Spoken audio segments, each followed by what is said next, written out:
Next key to time management, and that's work longer and harder. But see, there's a limit to that. I almost lost my health the first year. I went so crazy about personal development and achievement. I just went bonkers.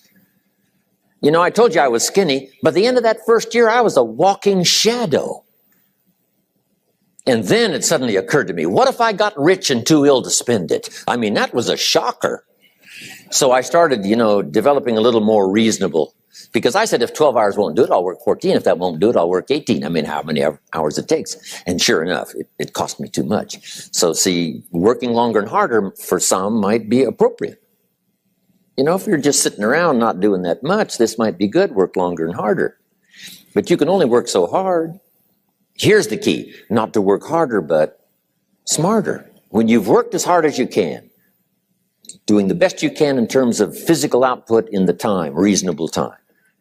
Now here's the ultimate in the management of time, and that is you simply become more skillful. When I first got into sales, you know, I was around people that could get, you know, 9 out of 10, 8 out of 10. And when I first started, I could only get 1 out of 10. But here's what I did. I worked around the clock, so that I would make up in numbers what I lacked in skill. That's good in sales. You got to jot that down. When you're new, you make up in numbers what you lack in skill. Now, when you become more skillful, the numbers can go down because now your persuasive ability and all of that is now so high that you don't need to put as many numbers out. But at first, if you want to compete or if you want to really get good, you've got to put in the numbers.